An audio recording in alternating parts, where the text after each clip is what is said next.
예, 두 번째 찬미가 있을 줄 알았는데 없어서 잠깐 당황했습니다. 오늘은 사람이 보이더라 라고 하는 제목을 가지고 함께 하나님의 말씀을 나누겠습니다. 먼저 디도서 3장 4절 말씀, 요한일서 4장 12절 말씀을 이어서 봉독하겠습니다. 우리 구주 하나님의 자비와 사람 사랑하심이 나타날 때에 어느 때나 하나님을 본 사람이 없으되 만일 우리가 서로 사랑하면 하나님이 우리 안에 거하시고 그의 사랑이 우리 안에 온전히 이루어지느니라. 아멘. 지금 제가 읽은 이 두 성경 말씀의 중심은 사람 사랑이라고 이렇게 생각이 됩니다. 하나님은 사람을 사랑하셨고 또 우리에게 서로 사랑하라고 말씀하시죠. 그렇게 될 때에 하나님의 사랑이 우리 안에서 완성된다고 하는 말씀입니다. 하나님의 눈에는 세상에서 우리 사람만 보이신다고 이렇게 생각됩니다.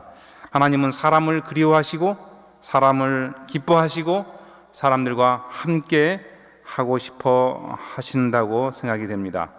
우리는 어떻습니까? 여기 이제 아이들의 사진이 이렇게 올라와 있는데요. 사실은 제가 이제 다른 사진을 올리려고 제가 그 필리핀 아이아스에서 공부할 때 그 각국에서 온 한 40여 개 나라에서 온 그 이제 학생들의 그 자녀들, 아이들 사진을 제가 이렇게 한 30여 명 이렇게 찍어가지고 이렇게 이제 올렸었는데 그 사진을 찾아도 없어서 제가 그냥 이렇게 다른 사진으로 이렇게 대신했습니다. 여러 다양한 우리 아이들의 모습이 보이죠. 여기 또 이제 어른들의 모습도 보입니다. 참으로 이렇게 다양한 사람들이 살고 있습니다.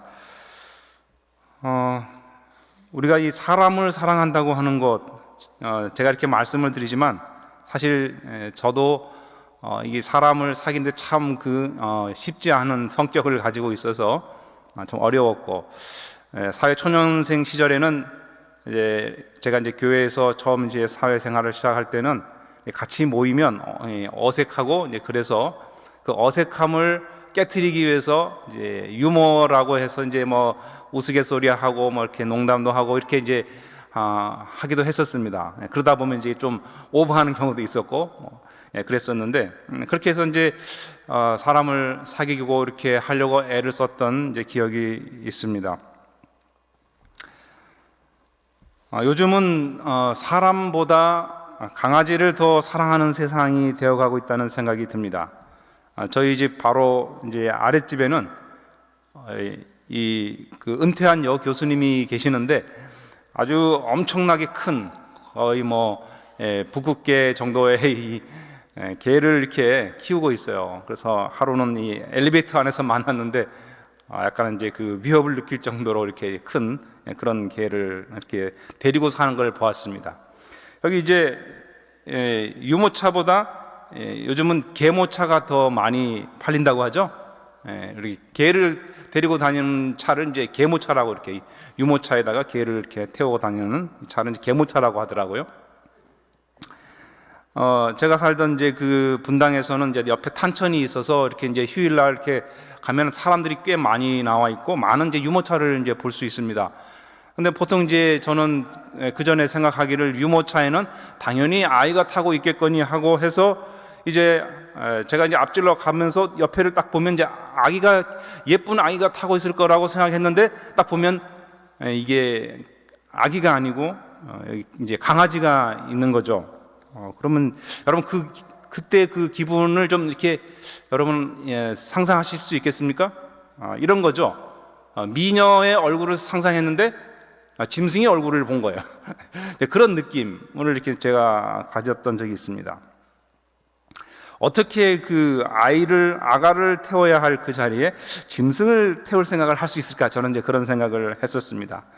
뭐 개를 사랑하는 자체가 저는 문제라고 생각되지 않습니다. 개를 사랑하는 만큼 사실 사람을 사랑한다면 문제가 되지 않겠는데, 사실은 우리 사회가 이제는 사람을 사랑하지 않고 사람에게 냉담하고 이제 그 대신에 어떤 그 동물들을 또 이제 애완견이라든지 뭐 고양이를 더 이렇게 사랑하는 것이 문제가 된다고 생각합니다. 그래서 정말 우리 사회가 각박해지고 흉포화되는 이 경향을 보면서 사람 사랑의 따뜻함이 사라져가는 것 같아서 마음이 아픈 거죠. 사람들에게는 사람이 눈에 들어오지 않고 사람 외에 다른 것이 눈에 더 들어오는 그런 세상이 아닌가 하는 생각이 드는 것이죠. 뭐 이웃끼리 이제 마음껏 대화하는 것도 사실 쉽지 않습니다. 직업으로, 종교로, 또 학벌로, 성별로, 나이로 이렇게 뭔가 사람들 사이에 벽이 있다고 하는 생각이 들죠. 같은 아파트가 아니면 어울리지도 못하고 브랜드가 아닌 아파트 사람들은 지나다니지도 못하게 하는 뭐 그런 세태, 그런 걸 보면서 조선시대의 신분 제도는 사라졌지만 이제는 새로운 형태의 어떤 신분 사회가 된 것이 아닌가 하는 그런 생각이 드는 것입니다. 그래서 사람들이 그런 특정 부류에 들기 위해서 머리를 싸매고 공부하고 돈을 벌려고 그렇게 발버둥 친다고 생각할 때 참 서글픈 것이죠. 우리 사람들 사이에 벽이 있다는 것입니다. 그런 사회에서 무슨 희망이 있을까 하는 생각이 듭니다. 70대 중반 정도 돼 보이는 우리 작달막한 이 대머리 노인이 있었습니다. 근데 이 노인은 누구를 보거나 항상 생글생글 웃으셨어요. 그리고 이제 외국으로 여행을 나가면 처음 보는 사람을 만나도 이렇게 웃으면서 헬로우 하고 이렇게 먼저 다가가는 거예요. 뭐 그렇다고 그분이 영어를 잘하는 것도 아니었습니다. 그리고 이제 같이 여행객들이 같이 있을 때는 항상 일행을 먼저 이렇게 챙겨주고 말도 누구에게나 이제 공손하게 했고 참 부침성이 있는 분이셨어요. 한 이 빌딩의 건물주이셨는데 그 옆 건물에 사는 이제 변호사가 이제 이렇게 알게 돼서 아주 바둑을 좀 가르쳐 달라고 하면 아주 친절하게 잘 가르쳐 주고 그렇게 했습니다. 이분은 소문나지 않은 이제 알부자이셨는데요. 이 노른자위 땅이라고 하는 이 청담동과 이 명동에도 여러 채의 그 빌딩이 있었습니다. 그래서 이제 이 친구가 된 변호사분이 이제 조심스럽게 재산이 얼마세요? 라고 이렇게 물었더니 뭐 글쎄요 한 2천억쯤 될까? 그냥 정확히는 모르겠네 하면서 그냥 아무렇지도 않은 듯 이야기를 하는 것입니다. 재산이 얼마라고요? 2천억. 뭐 상상이 되십니까? 2천억이 어느 정도 되는지? 그래서 이제 부자가 된 경위를 들어보니까 이랬습니다. 이제 가난한 은행원으로 출발을 했는데 뭐 학벌도 뭐 경력도 대단하지는 않았고요. 그런데 이제 이분의 장점은 참 부침성이 대단했다는 것이죠. 누구에게든지 아주 경계심을 주지 않는 그 외모 그리고 인상이었어요. 미소를 지으면서 적극적으로 다가가서 관계를 맺습니다. 자, 은행에서 출세하려면 어떻게 해야 될까요? 여러 보직을 이제 거치면 되는 거죠. 그런데 이분은 그런 승진에는 별로 관심이 없었고, 그래서 한 은행에서 20년 동안 이제 부동산을 담당하는 그 부서에만 있으면서 그 분야를 전문적으로 이렇게 파고들었다는 것입니다. 그러면서 이제 부동산 그 업무를 보니까 사람들이 돈을 대출받아서 이렇게 땅을 사고 파는 것을 이제 보는 것이 참 재미있었다고 그래요. 그래서 이제 그 월급쟁이라서 돈이 없었지만 이제 거기 찾아오는 그 이제 높은 수준의 사람들의 그 이야기를 통해서 고급 정보를 이제 전해 들을 수 있게 되었고, 그래서 좋은 땅과 나쁜 땅을 이렇게 구별하는 감각이 이제 생겼다고 합니다. 그래서 이제 외환위기가 닥쳤을 때 노른자위 땅이나 뭐 빌딩들이 이 헐값에 이렇게 나오니까 그것을 사들여서 부자가 된 것입니다. 그러면서 이제 이분이 결론적으로 이런 얘기를 하세요. 기본적으로 이렇게 기본적인 노력은 있어야 되고 또 종잣돈을 만들면 됩니다. 그런데 그 다음은 하나님이에요. 하나님. 하나님이 물질적으로 축복도 주시려고 하니까 넘치게 퍼부어 주시는 것을 경험했습니다. 이제 이런 얘기를 하셨어요. 여러분 부럽죠? 근데 또 다른 부자분이 한 분 있었어요. 또 다른 부자분이 있었는데 이분도 항상 싱글벙글 웃으면서 다른 사람에게 다가가는 그런 분이었습니다. 이분은 공인회계사였는데 이 대형 로펌에서 이제 일하게 되었습니다. 그런데 이제 어느 날 미국에서 이 밸브 회사 대표가 이제 한국에 와가지고 이제 그 로펌을 이제 들른 것이죠. 그래서 이제 국제 이 관계 업무를 담당하는 이 변호사들이 이분을 맞이해야 되는데 이제 시간이 늦어가지고 이 변호사들이 늦은 시간에 상담을 하려고 하지 않았던 것입니다. 그래서 다 가버린 것이죠. 그래서 이제 다 가버려 가지고 이제 그냥 빈손으로 돌아가려고 하는 이 미국인에게 이제 이분이 그걸 이제 보고 다가가서 어떻게 오셨냐고 이렇게 물으면서 아주 친절하게 대하면서 성의를 다해서 자기가 아는 데껏 안내를 해 줬다는 것입니다. 물론 수고비도 받지 않은 거죠.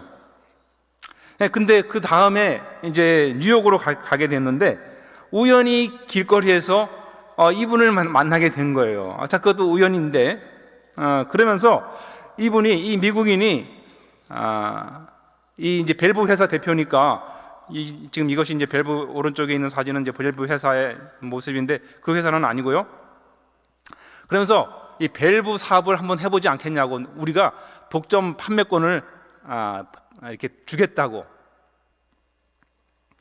근데 이제 전에도 그 상담을 이제 그때 이야기할 때도 해보라 했는데 뭐 내 팔자는 그냥 회계사가 내 팔자다라고 하고서 이제 거절을 했었는데 두 번째 이제 제안을 한 것입니다. 우연히 만나가지고. 그래서 마음이 이제 한번 해볼까 해가지고 이제 바꾸게 된 것입니다. 그래서 이제 사업가로 인생의 궤도를 이제 틀었다고 하는 거죠. 그래서 이제 이 밸브 사업을 하게 됐는데 이 밸브라고 하는 것이 그렇게 단순한 것이 아니었어요. 이것은 이제 스마트폰을 만드는데도 필요한 부품이지만 또 우주복에 이렇게 부착되기도 하는 그런 것이었습니다. 근데 이분이 그 밸브 사업을 한 지 얼마 안 돼가지고 벼락부자가 됐다는 소문이 돌았습니다. 어떻게 해서 그렇게 벼락부자가 됐느냐? 이 독점 판매권이 가지고 있는 혜택 때문에 이 그 삼성 회사 이제 임원들이 와가지고 자기들에게 이 부품을 공급해 달라고 사정을 하는 것입니다. 보통은 이 반대거든요. 보통은 반대인데 원래 이 대기업들이 사실은 갑이고 이게 의뢰 관계가 돼야 되는데 이 독점 판매권을 갖고 있다 보니까 도리어 이제 그런 큰 회사들이 와서 이렇게 사정을 할 정도, 그리고 가격을 깎아주지도 않아도 되고 오히려 돈을 먼저 주기도 했다는 것입니다. 그렇게 해서 이제 회사가 큰 거죠. 그리고 이제 이 큰 이제 기업들이 미국에 가서 좀 이렇게 자기들에게 어떤 판매권을 이제 달라고 이 구입선을 좀 이렇게 좀 만들려고 하면 이게 그 회사 가서 사라고 이렇게 했다는 것입니다. 그래서 이제 이분이 이렇게 이제 외환위기 때는 이제 뭐 이렇게 재고도 갑자기 하룻밤만 지나면 이렇게 배로 가격이 뛰고 이렇게 하면서 이제 이분이 부자가 된 것이죠. 제가 이분이 부자가 된 걸 얘기하려고 하는 것이 아니고 저의 관심은 뭐 이제 제가 지금 소개했던 이 두 분이 어떤 큰 돈을 가지고 큰 부자가 됐다는 것보다는 이분들이 다른 사람들을 어떻게 대했느냐라고 하는 그 부분에 초점을 맞추려고 하는 것입니다. 여기 이제 보면은 이분들의 이 공통점이 있습니다. 여기 보면 이분들은 자신과 남을 비교하지 않고 아주 긍정적인 성격을 가지고 있었다는 것이죠. 우리가 이제 보면 보통 부정적이고 좀 고립된 사람들은 불행이라고 하는 이 벌레가 기어 들어갈 확률이 높다는 것입니다. 그리고 이제 이분들이 부침성이 아주 좋았다는 것인데 이것은 사람을 좋아한다는 거죠. 사람을 좋아하는 사람이 성공할 확률이 더 높다고 하는 것이고요. 그리고 이제 세 번째로 이분들이 뭐 부자가 되기 위해서 어떤 의도를 가지고 그렇게 뭐 사람들에게 다가가거나 또 친절하게 한 것이 아니라고 하는 것이죠. 이것은 그냥 이분들의 삶이었다고 하는 것입니다. 그래서 나중에 큰 부자가 되었지만 그 부자가 되었다고 해가지고 뭐 그 부를 드러내지도 않고 그 부 자체에다가 관심을 두지도 않았다는 것이죠. 뭐 제가 이런 얘기를 드린다고 해서 여러분들이 나도 그렇게 한번 해봐야 되겠다, 여러분 그렇게 하셔도 부자가 된다는 보장은 없습니다. 부자가 되는 것이 중요한 것이 아니라 바로 그렇게 사는 자체가 부자인 것이죠. 마음이 넉넉하고 행복한 사람이 부자가 아니겠습니까? 그리고 그것이 우리 인생의 목적이 아닐까 하는 것입니다.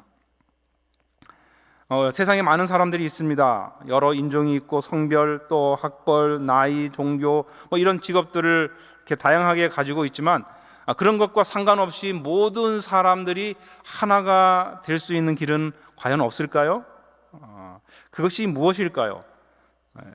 저는 개인적으로 그것은 우리가 사람으로서 사람을 사랑하는 마음이 있다면 그렇게 될 수 있다고 생각합니다. 그래서 비록 종교나 성별이나 나이나 인종이 다르더라도 우리는 사실은 하나가 될 수 있다는 거죠. 왜냐하면 우리가 믿는 하나님은 온 세상 모든 사람의 아버지이시기 때문입니다. 성경에 나오는 믿음의 사람들은 바로 그런 마음을 가지고 있었음을 우리가 알 수 있습니다. 믿음의 사람들은 모두 사람을 진심으로 사랑하는 사람이었다는 것이죠.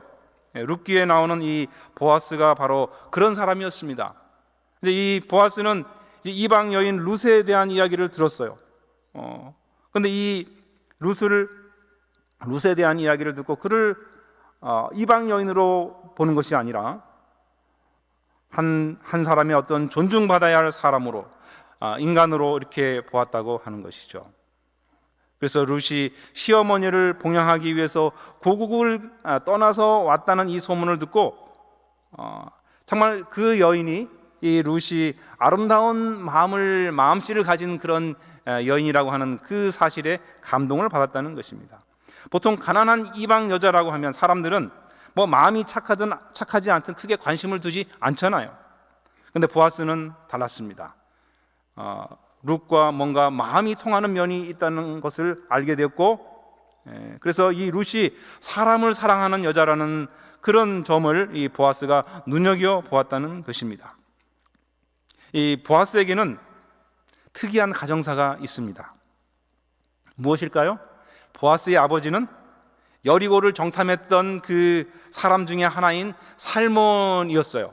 살몬의 아들이었어요. 그리고 그렇게 되니까 그 보아스의 어머니는 누가 되는 것입니까? 여리고성에 살았던 기생 라합이 그의 어머니였다는 것이죠. 이방인이면서 기생이었어요, 라합은. 그런 그의 가족력이 이방 여인에 대하여 관대한 마음을 갖게 한 것이 아닐까라는 생각도 해보았습니다. 내가 너무 완벽하면 다른 사람을 낮게 볼 위험이 있는 것이죠. 그래서 차라리 그런 사람은, 너무 완벽한 사람은요, 때로 저는 일부러 실수할 필요도 있다는 생각을 해봅니다. 우린 좀 실수를 해야 돼요. 너무 완벽한 사람은 사실은 좀 가까이 하기 어려운 사람이 될 수도 있는 것이죠. 여기 과속 위반 딱지가 우리 가정을 지켜주었어요라는 기사가 있어서 제가 한번 봤어요. 뭐 때문에 이런 이제 제목이 붙었을까? 그랬더니 이제 이 이야기가 이렇게 시작됩니다. 얘들아, 비록 엄마가 과속 딱지를 받았지만 아빠가 과자를 사왔어. 이렇게 아이들에게 아빠가 이 얘기를 이렇게 하는 것입니다. 늘 아빠가 이게 교통 위반 스티커를 이렇게 받는 범인이었는데 오늘은 엄마가 받았다는 이야기를 아주 이제 신나게 아이들에게 이야기하는 것이죠. 그래서 아이들이 이제 그거 아빠가 아니었어요라고 하니까, 아니야, 이번에는 엄마가 걸렸어. 옛날에 아빠가 걸렸을 때는 말이지 막 뭐라고 하더니 엄마가 걸리니까 별소리 하지 않고 그냥 엄마가 돈 낸대. 뭐 이렇게 이제 이야기를 하는, 뭐 이렇게 주거니 받거니 하는 이야기를 이제 하는 것입니다. 그리고 이제 과속하고 며칠 후에 이제 아침에 느닷없이 이제 이 아내 아내에게 이 남편 이름이 뜨면서 이제 전화가 온 것입니다. 지금 어디야? 그날 어디 갔었어? 과속 걸렸던데 내가 보낸 거 봤어? 뭐 이렇게 이제 하면서 아주 이 아내를 죄인 다루듯이 이렇게 하는 거죠. 이제 그런 남편에게 이제 지난주에 그 장애인 주차구역에다가 하루 종일 그냥 이렇게 차를 주차해가지고 10만 원 벌금 물었던 이야기며 뭐 이제 지난번에 또 뭐 이렇게 주차 위반 또 과속하고 해가지고 받은 스티커 이야기 사실 하고 싶었지만 이제 이 아내가 뭐 얘기해봐야 본전도 못 찾을 것 같으니까 그래서 그냥 가만히 있었다는 것입니다. 그러면서 이 글 쓴 주인공은 그 일을 통해서 한 가지 통찰을 얻고 있었어요. 그 글 속에서 이렇게 마무리를 합니다. 아무리 어쩌네 저쩌네 해도 변명에 지나지 않는다는 것을 나도 잘 안다.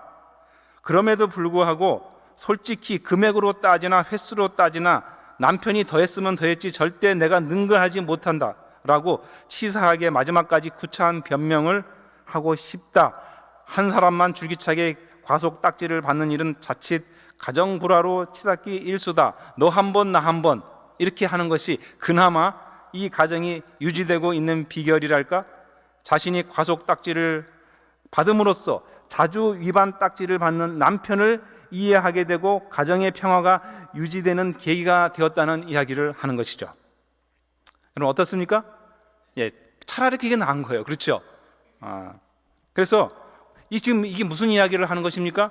그럼 우리가 자주 법을 위반하자는 이야기일까요? 그건 아니라는 것을 알고 있습니다. 이 이야기는 이게 안 넘어가네요.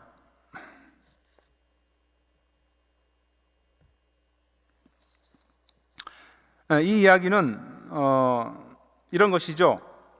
우리가 이제 너나 없이 더 연약하고 실수가 많은 사람이라는 것을 이렇게 알게 된다면 다른 사람이 가진 약점을 가지고 그 사람을 함부로 대하거나 또 이렇게 하지 않게 된다고 하는 것이죠. 그래서 더 존중하고 소중히 대할 수 있어야 한다는 그런 이제 의미인 것이죠. 우리가 좀 더 인간적인 사람이 되어야 하겠다는 그런 의미라고 생각이 됩니다. 우리는 모두 아담과 하와의 후손이죠. 우리에게 아담의 유전자가 있습니다.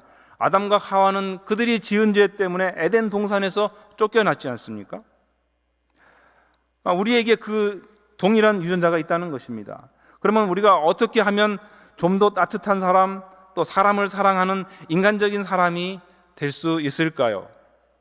여러분은 무엇이 그것을 가능하게 만들어 준다고 생각하십니까? 저는 개인적으로 하나님께서 우리에게 정말 아주 인간적인 사람, 다시 말하면 사람을 정말 좋아하고 사랑하는 사람이 되는 길을 가르쳐 주셨다고 생각합니다. 그것은 바로 우리에게 율법을 주셨다는 사실 때문이죠. 하나님은 이 에덴 동산 밖에 사는 우리에게 율법을 주셨어요.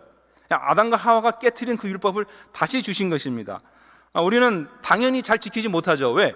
우리는 아담의 유전자가 있으니까요. 우리에게 타고나게 어떤 처음부터 비뚤어져 있는 그 마음이 있기 때문에 우리가 아무리 노력해도 안 될 것을 하나님도 아셨습니다. 그래서 당연히 지키지 못할 것을 아시면서 주셨다는 거예요. 여러분 왜 그러셨을까요? 하나님은 우리가 율법을 지킬 수 없는 것을 아시면서 우리에게 율법을 주셨는데 그것은 그 율법이 우리에게 무엇을 가르쳐 주는가 하면 바로 사람 사랑에 대한 이야기를 유일하게 그 율법이 하고 있기 때문이라는 것입니다. 하나님의 율법이 무엇을 이야기하고 있어요? 얘들아 사람을 사랑해야 돼 라고 이야기하고 있다는 것이죠. 물론 이 세상에서도 사랑을 이야기합니다. 근데 여러분 이 세상에서 이야기하는 그 사랑은 사실은 사랑이라고 부르기보다는 자기 연민에 가까운 것이 아니겠습니까?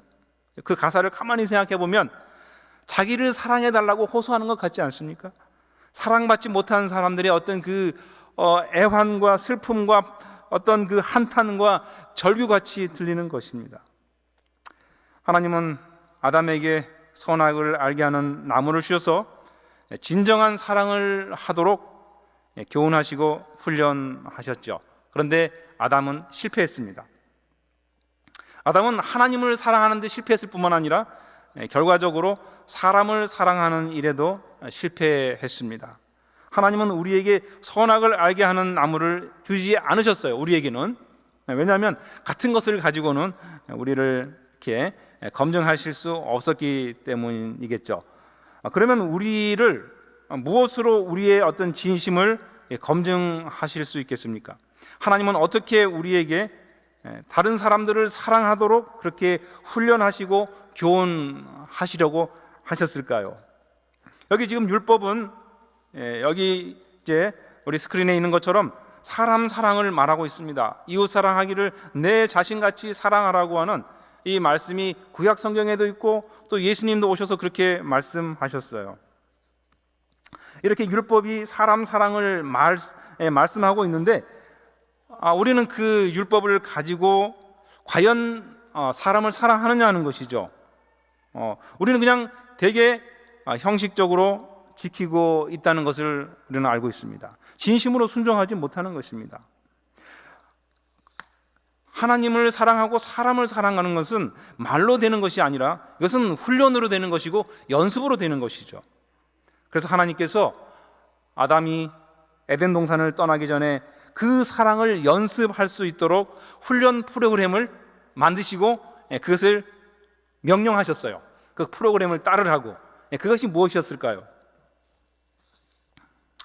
여기 창세기 3장 16절로 19절에 있는 이 말씀은 우리가 보통 하나님께서 아담과 하와에게 주신 형벌, 어떤 선고라고 이렇게 보통 심판이라고 생각하기 쉬운 바로 그 말씀이라고 생각합니다. 그렇죠? 여러분, 우리가 창세기 3장 16절에 나와 있는 여자에게 하신 그 말씀, 내게 임신하는 고통을 크게 더한다고, 그래서 내가 수고하고 자식을 낳고 뭐 이렇게 하시는 말씀이 여자들에게 뭔가 너 잘못했으니까 이런 벌을 받는 거야 라고 이제 그렇게 우리는 느끼잖아요. 아담에게도 마찬가지로 뭐 땅이 너 때문에 저주를 받고 너는 평생 동안 수고해야 그 소산을 먹게 될 거야. 그러면서 너는 땀을 흘려야 먹을 것이고 마침내는 흙으로 돌아가고 말 거야. 이렇게 이제 뭔가 이건 이 아담과 하와의 어떤 그 운명을 그렇게 지어 놓은 것처럼 이렇게 들리는 것입니다. 근데 여러분, 이것이 형벌일까요? 어떻게 생각하십니까? 이거는 형벌이 아닙니다. 이건 심판도 아니에요. 하나님이 화가 단단히 나셔가지고 아담과 하와에게 이렇게 아주 혹독한 벌을 내리셨다고 사는 것은 전적으로 우리가 잘못 이해하고 있는 것이라는 뜻입니다. 사실은 하나님께서는 철없는 아담과 하와에게 그들이 이 생명을 유지하는데 얼마나 많은 그 헌신과 희생이 그 배후에 그 뒤에 있는지를 전혀 알지 못하는 이 철없는 아담과 하와에게 하나님께서 이제 이 온 우주 또 이 지구 안에 있는 많은 생명체들을 돌보시기 위해서 얼마나 희생하시는지를 깨닫도록 하시기 위해서 주신 훈련 프로그램이라고 하는 것입니다. 여러분, 여기 이제 여자에게 주신 이 선고를 보면 임신하는 고통, 뭐 해산의 고통이잖아요. 그리고 자녀를 양육하는 그 일, 참 수고로운 일입니다. 거기다가 뒤에 가면 너는 남편을 원하겠지만 남편이 너를 다스릴 것이다. 이 남편을 원한다는 것은 남편을 주물럭주물럭 하기를 원한다는 뜻이에요. 그런데 남편이 너를 다스릴 거야. 여러분, 지금 우리가 이 남녀 평등 시대에 이런 얘기하면 아마 뭔가 좀 시대에 동떨어진 이야기라고 하실 수 있지만 이건 분명하게 하나님의 명령이에요. 그렇죠? 이것은 어떤 여자들의 어떤 운명입니까? 그렇지 않아요. 여기에는 하나님의 거룩한 섭리가 담겨 있다는 것입니다. 여성들에게, 여자들에게 이 생명의 소중함을, 그것이 유지되는 그 배후에 어떤 있는 그 헌신과 수고를 깨달을 수 있도록 하신 프로그램이라고 하는 것입니다. 아담도 마찬가지죠. 여러분, 이것은 절대 형벌이 아닙니다. 하나님께서 우리를 정말 사랑하셔서 하나님을 이해할 수 있도록 하는 프로그램이라고 하는 것이죠. 지금도 하나님은 당신의 생명과 에너지를 불태우고 계셔요. 이제까지 하나님은 허리 숙여서 굳은 일을 하시면서 온 우주의 생명체들의 행복과 안녕을 위해서 일하시고, 그리고 이 사람들이 버려놓은 수많은 쓰레기들을 이제 비를 통해서 다 청소하시고 그 하는 일을 다 하나님이 하시는 거예요. 그러면서 그 일을 통해서 하나님은 바로 우리 인간을 얼마나 사랑하시고 우리의 행복을 위해서 애쓰시는지를 보여주시는 것이죠. 우리도 마찬가지입니다. 다른 사람을 소중하게 여길 수 있게 해주는 길이 바로 이것이라고 하는, 우리가 이렇게 할 때 다른 사람을 소중히 여기는 것이라고, 바로 그것을 그래서 구체적으로 실천하도록 명하신 것이라고 하는 뜻입니다. 다른 사람을 소중하게 여기는 건 어떻게 하는 거라고요? 나의 몸을 움직이는 것입니다. 노동하는 것입니다. 그것이 바로 내가 다른 사람을 소중히 여긴다고 하는 것을 진정으로 보여주는 행위라고 하는 것이죠. 다른 사람을 위해서 기꺼이 자신을 낮추어서 일하는 것입니다. 여러분, 자신을 낮출 때 다른 사람의 어떤 그 소중함이 눈에 들어오기 시작한다고 하는 것이죠. 그래서 여러분들이 회사에서 일을 하든지 학교에서 일을 하시든지 무슨 일을 하든지 상관없이, 만일 여러분이 육체 노동을 전혀 하지 않는 그런 일을 하신다면 이제는 가까운 곳에 가셔서 가까운 곳, 가정에서부터 시작해서 어느 곳에서든지 여러분이 몸을 움직여서 일할 거리를 찾으셔야 돼요. 이건 하나님이 명하신 것이니까. 그렇지 않습니까? 바로 그렇게 할 때 그곳에 있는 사람들을 존귀하게 여긴다고 하는 그 표시이면서 증거라고 하는 것입니다. 우리는 청소를 하거나 설거지를 하거나 몸을 써서 하는 모든 종류의 노동을 천한 일로 생각합니다.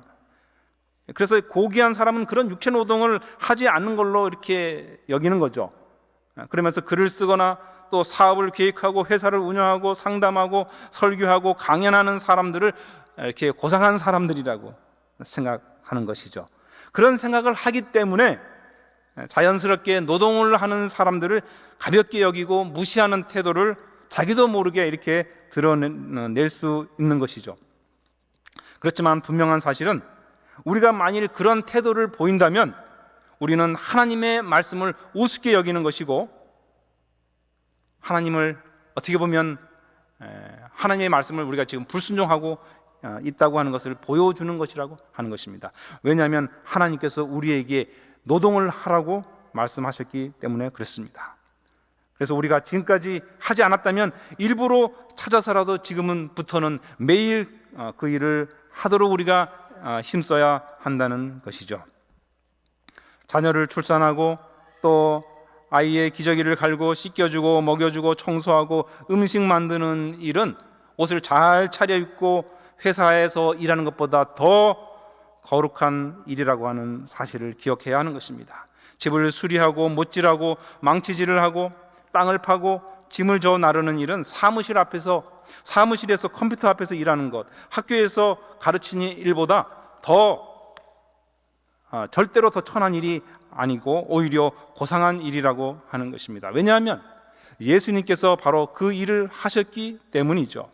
예수님께서 30년간 하신 일은 가르치는 일이 아니었습니다. 무거운 목재를 지고 나사렛 언덕을 오르내리시고 또 톱질을 하고 망치질하는 일이었다는 것이죠.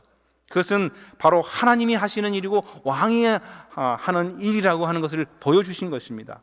예수님은 30년간 그 일을 하셨기 때문에 이제 3년 동안 그 가르치시는 그 설교의 말씀이 힘이 있었다고 하는 것이죠.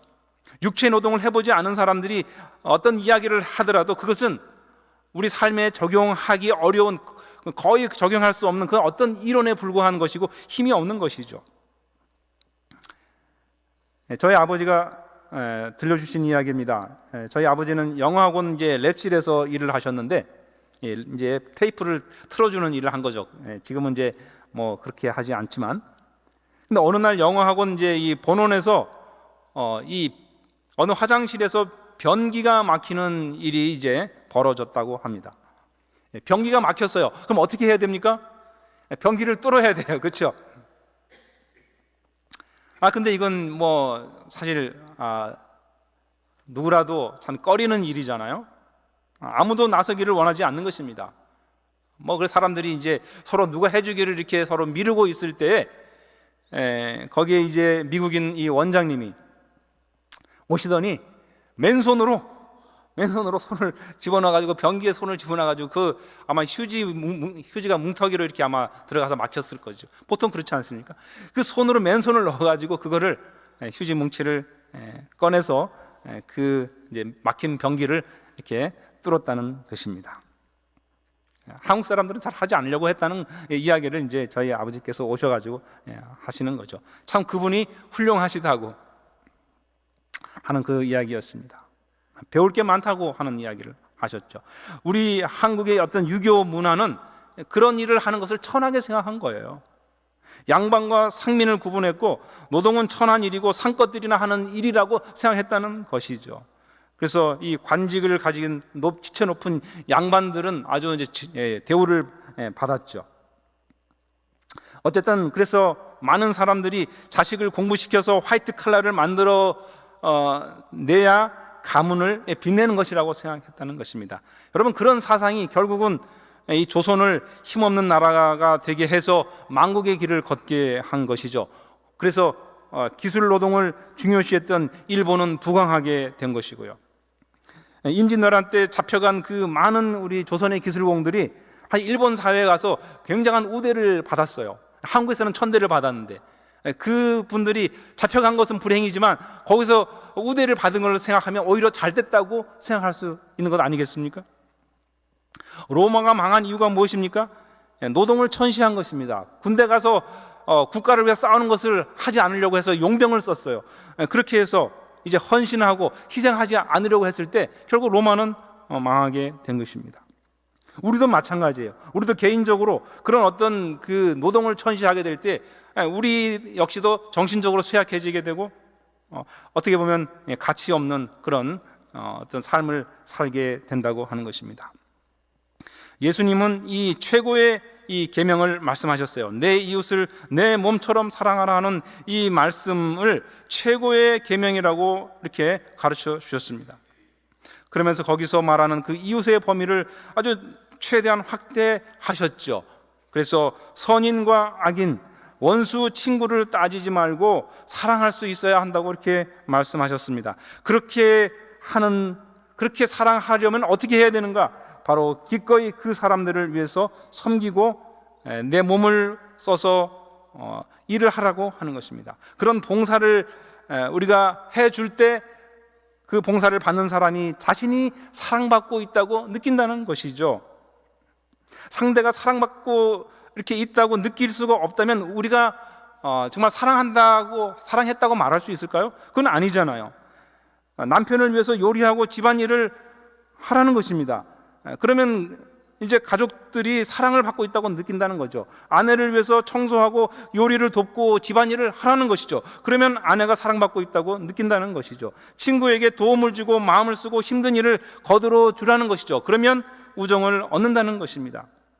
그런 일은 자기를 낮추지 않고는 할 수 없는 일이라고 하는 것이죠.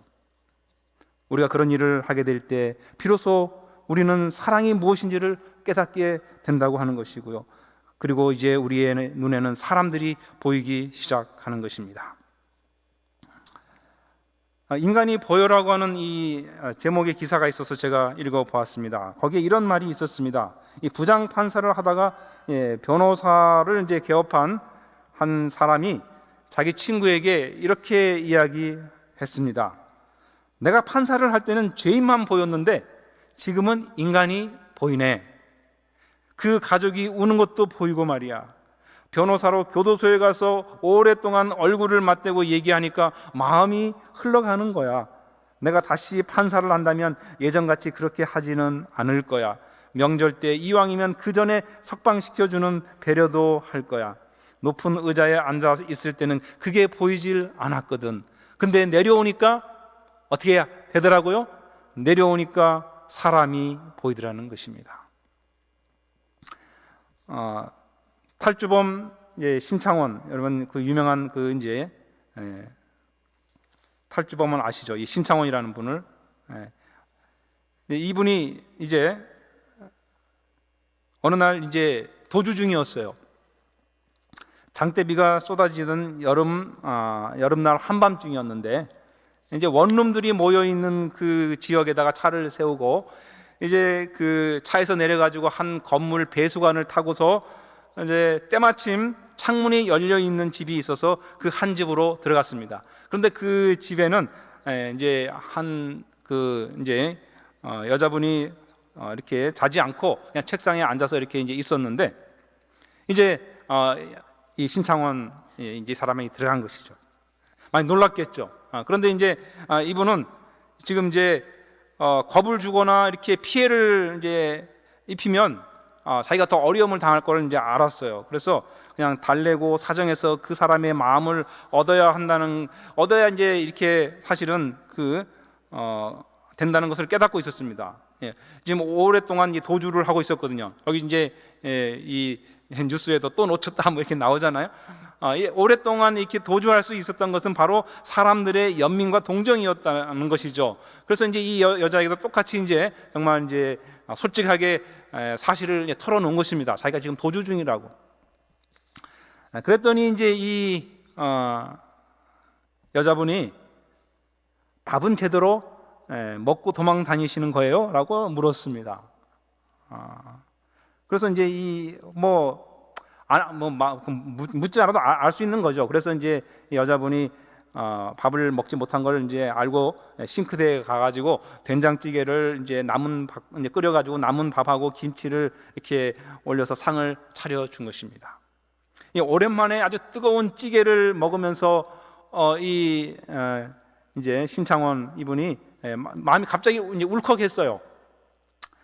그러면서 또 이 여자분도 자기가 온갖 아르바이트라는 건 다 하면서 공부해가지고 이제 대학원까지 간 얘기를 자기 얘기를 이렇게 하는데 이제 신창원 씨가 묻는 것입니다. 소원이 무엇입니까?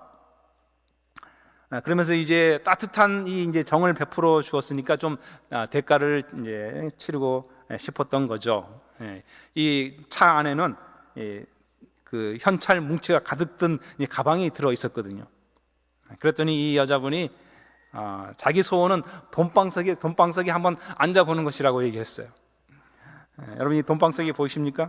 한번 앉아보는 것이 소원이라는 거예요. 그냥 그 여자분은 그냥 무심히 얘기한 거죠. 그랬더니 이제 이 신창원 씨가 이렇게 밖에 나가더니 이제 그 자기 차에 가가지고 검은 가방을 들고 와서 이 여자분 앞에 내놓았습니다. 이거 가지라고 하는 거죠. 가지라고. 그래가지고 이제 그 가방 지퍼를 열고 봤더니 그 안에 정말 돈이 가득 들어 있었어요. 그래가지고 이제 이 말없이 돈다발을 하나하나 꺼내가지고 이렇게 이제 방석을 만든 것입니다. 만들어가지고는 그 위에 앉았어요. 그리고 다시 그 돈다발을 하나하나 가방 안에 원래대로 이렇게 다시 놓고서는 이 벽 아래다가 이제 놓았습니다. 이제 그 모습을 이 신창원 씨가 보면서 이제 이 집에 내가 당분간 좀 이렇게 숨어 있어도 되겠구나라고 생각을 했는데 이제 어느새 이제 새벽 동이 트기 시작한 것입니다. 그러더니 이 여자분이 신창원 씨에게 이제는 가세요.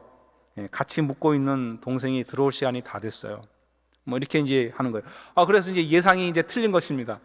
나 여기 좀 며칠 지내려고 했는데 가라고 하니까 그렇다고 해서 또 돈을 준 거를 다시 또 돌려달라고 하기도 참 이게 뭔가 난처했습니다. 그래서 이제 멋쩍게 문을 나서려고 할 때였어요. 이 여자분이 돈이 가득 든 가방을 건네주면서 저는 이런 돈 필요 없어요.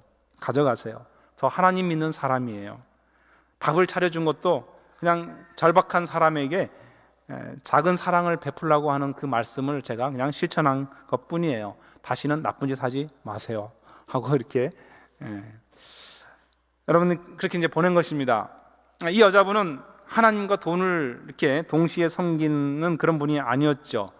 그저 신창원 씨를 하나의 죄인으로 본 것이 아니라 한 인간으로 이렇게 보고 대접을 해 주었던 것입니다. 사람이 눈에 보인 것입니다. 하나님은 사람을 존귀하게 여기셨습니다. 여기 사랑은 여기 있으니 우리가 하나님을 사랑한 것이 아니라 하나님이 우리를 사랑하셔서 우리 죄를 속하기 위하여 화목제물로 그 아들을 보내셨다고 말씀하고 있습니다. 여러분, 화목제물이라고 하는 것은 희생제물이잖아요. 희생하는 것입니다. 지난 어버이날 저희 아들이 이렇게 선물을 보냈습니다. 이게 할머니 할아버지 선물은 저예요 하고 이렇게 보냈습니다. 여러분, 가장 큰 선물이죠. 그래서 저는 이 아이를 보면서 참 하나님이 정말 사랑이 많으신 분이라는 걸 제가 이렇게 생각하게 돼요. 우리 아이를 보면 사실 이 아이는 저희가 뭐 몇 달 만에 한 번씩 보기 때문에 처음에는 이렇게 가까이 오지 않아요. 그렇지만 저는 이 아이를 보는 자체만 해도 정말 굉장히 행복하고 하루하루가 저는 이제 이 아이를 보면서 이렇게 아침을 시작하고 저녁에 또 잠자리에 듭니다. 하나님은 너무나 사랑이 많으신 분이에요. 정말 우리를 사람을 사랑하시는 분이라는 것을 생각하게 됩니다. 하나님은 사람을 사랑하셨습니다. 하나님께서는 이 온 우주에서 다른 죄 없는 존재들이 많았을 터인데도 그분의 눈에는 사람이 더 보이셨음이 틀림이 없습니다.